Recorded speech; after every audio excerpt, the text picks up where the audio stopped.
I'd like you to close your eyes and I'd like you to imagine a world.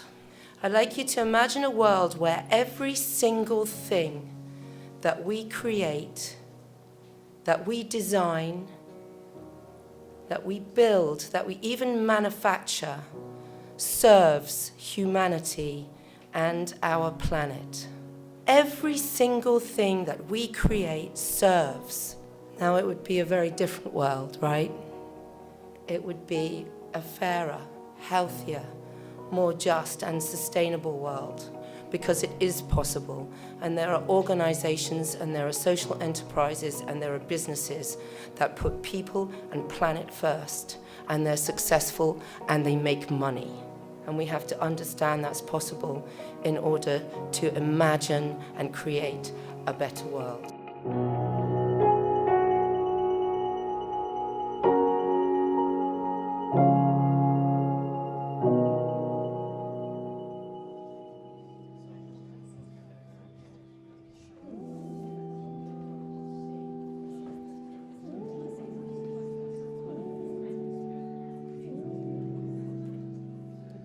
We're from an organisation called Creative Conscience, and we've partnered with the Design Museum today to bring people together to talk about how we can consume consciously. I don't have to tell you things are bad.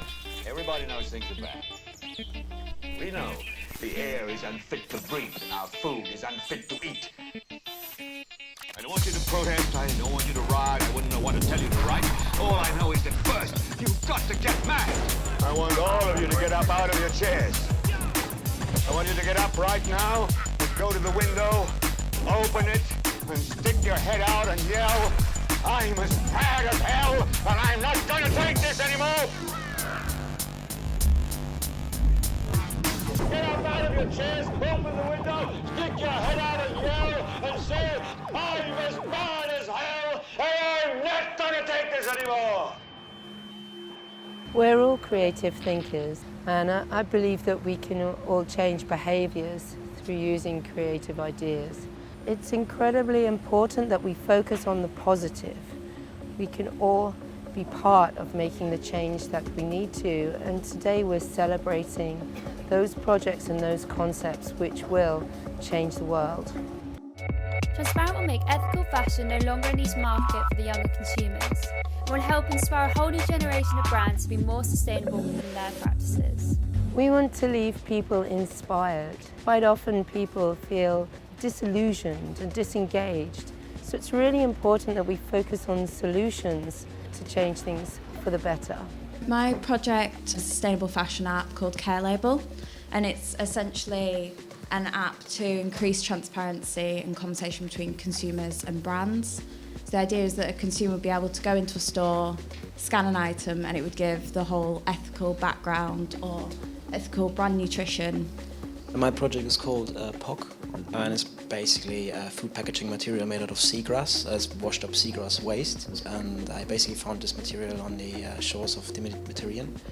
And it turned out it's an antibacterial material, and you can extract the binding agent from the fiber itself, so you can actually make packaging out of it. Right now it's being presented at the Fachpack in Nuremberg in Germany, so it's the biggest packaging fair in Europe, and yeah, let's see.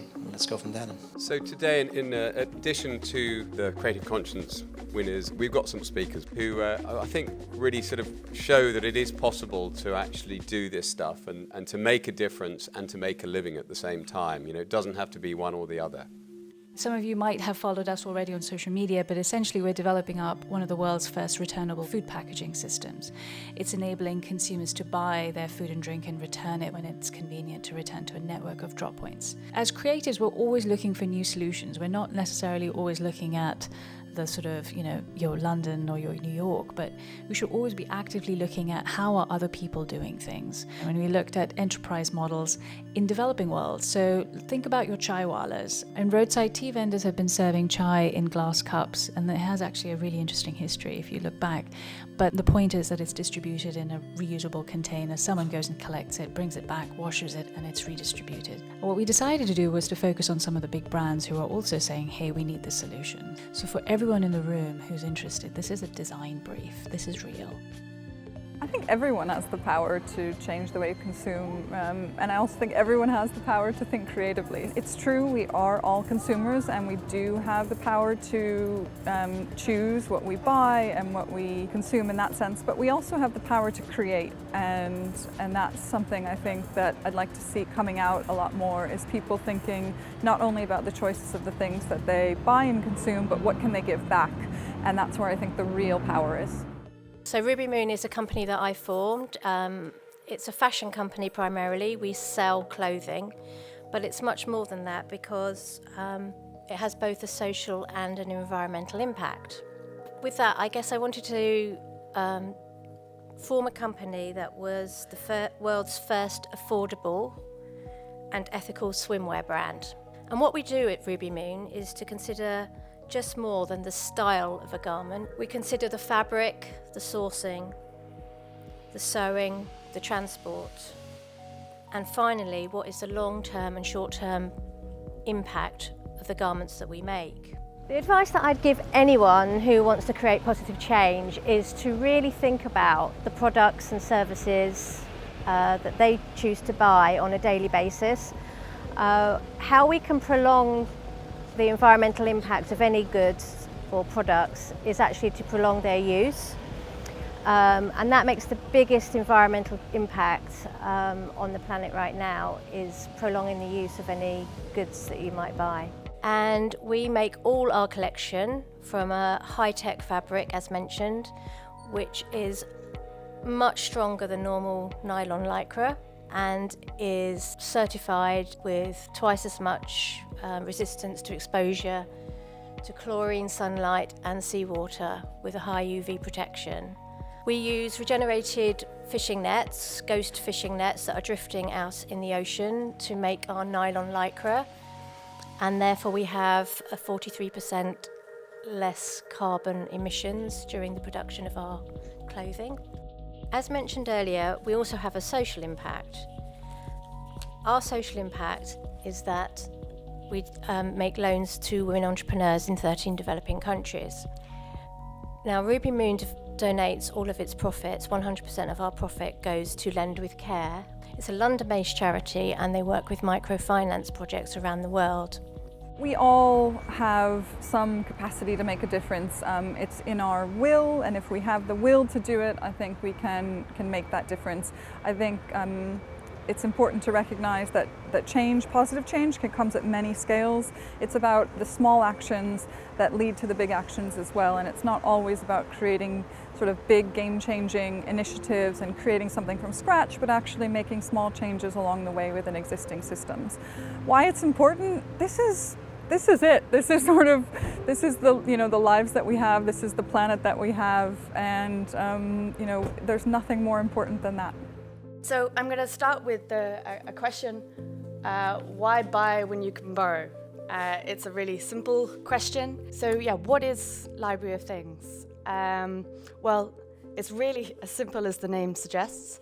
Instead of going into a library and borrowing books, you can go in and borrow things. We have a lot of very functional things like carpet cleaners and steam cleaners and things like that, but we also have ukuleles and kites, and they might not get borrowed as much as the really functional stuff, but it's still really cool to have that there so that people can feel a little bit like there's play involved in borrowing. But it's more than actually just the things. In fact, the things are just a very small part of what we do. A lot of it is the people. They're far more important. They're the ones that crowdfund for it to be there and then get heavily involved in the leading and the running of it, whether it be putting on skill sharing events or actually looking after the things themselves. These are the guys who really do believe that borrowing can be better than buying. And I'd invite you all to kind of ask yourselves why you're still buying when you can borrow. Thank you very much. We can each change things by just thinking about how we behave and how we consume, like whether we take a bag to the shop or use a plastic cup when we go into coffee shops. We can only lead by example, and we can change one person at a time.